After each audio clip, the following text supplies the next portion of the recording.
નમસ્કાર, પાટનગર નેટવર્ક ન્યૂઝમાં આપનું સ્વાગત છે। હું છું દિવ્યા, આપની સાથે નજર કરીશું નેટવર્ક ગુજરાત ન્યૂઝ પર।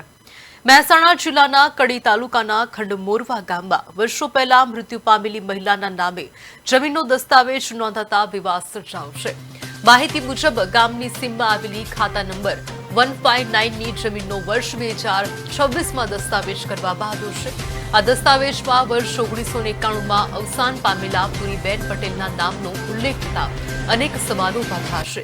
દાવા મુજબ આ જમીન વર્ષ 1971માં ₹700ના મૌખિક કરારથી ઠાકોર મોહનજી માસંગજીના વારસદારોને વેચવામાં આવી હતી, પરંતુ તે સમયે સત્તાવાર દસ્તાવેજ ન થતા જમીનના રેકોર્ડમાં પુરીબેન પટેલનું નામ યથાવત રહ્યું હતું।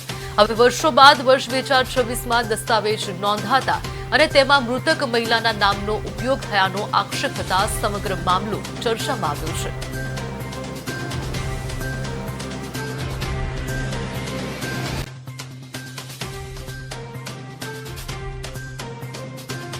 અને તેમના બે વારસો છે છોકરા, તેમના વળી ખોટો દસ્તાવેજ કરવામાં આવ્યો છે। હવે તમારી માંગ શું છે? અમારી જમીન પાછી મળી જાય એ જ માંગ છે। અને ખોટો દસ્તાવેજ, ખોટા ચેક બનાવ્યા, ખોટા આધાર કાર્ડ બનાવ્યા, સબ રજિસ્ટર બી આમાં સામેલ છે। આ બાબતે કોઈ જગ્યાએ અરજી કરી હોય એવી તમે હવે? બધી જગ્યાએ અમે અરજી કરી દીધી છે। પોલીસ સ્ટેશનમાં, કઈ જગ્યાએ કરી અરજી? એસપી ઓફિસ, કલેક્ટર ઓફિસ, નાયબ મુખ્યમંત્રી।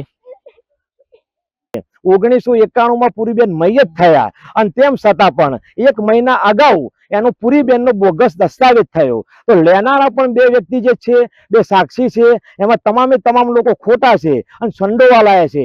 પાન કાર્ડ એમનું ખોટું બન્યું, આધાર કાર્ડ એમનું ખોટું બન્યું, એમના બેંકના જે ચેક છે એ પણ ખોટા આપ્યા। અને એ જ દસ્તાવેજ કર્યા પછી અમને જ્યારે ખબર પડી, સમગ્ર માહિતી એમને ખબર પડી, તો મહિના પછી એમને હવે 13 તારીખે દસ્તાવેજ પાછો કર્યો। જો પુરીબેનના બે વારસ અંદર નહીં બતાવે દસ્તાવેજમાં, તો પુરીબેનના બે વારસ ક્યાંથી આવ્યા? અને પુરીબેનના વારસોએ પૈસા નથી લીધા 50 લાખ, તો 50 લાખ પાછા કેમ આપવા પડ્યા? એ પણ અમે ખરેખર જે દસ્તાવેજ રિટર્ન કર્યો એમાં આની સમગ્ર માહિતી, સાચી માહિતી અમને જાણવા મળી કે જો દસ્તાવેજ તમે પહેલો કર્યો બોગસ છે, એ સાબિત એમને જે દસ્તાવેજ પાછો કર્યો એના દ્વારા સાબિત થાય છે।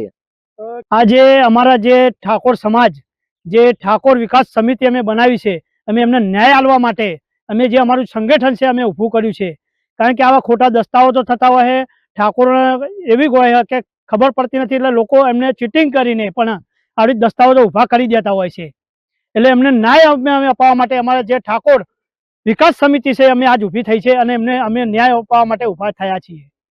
બાબતે સાહેબ આ છે કે અમારા બાપ દાદાએ પહેલા વેચાણ લીધેલી 700 રૂપિયામાં માજી જોડે, દેવગઢના પુરીબેન પટેલ કરીને માજી હતા, એમના ત્યાં છોકરીના લગ્ન હતા। અમારા બાપ દાદા જોડે વેચાણ મૂકવા આવ્યા હતા, 700 રૂપિયામાં વેચાણ લેલી। આ 65-70 વર્ષના ગારો થયો અને અત્યારે અવરું બોલે છે, ખોટા દસ્તાવેજ કરે છે। માજીને મરી ગયા 20-35 વર્ષ થયા, 30-35 વર્ષ, અને અત્યારે બીજા માજી ઉભા કરી અને ખોટા દસ્તાવેજો લે છે। કેટલા વીઘા જમીન કાકા? આ 3.5-4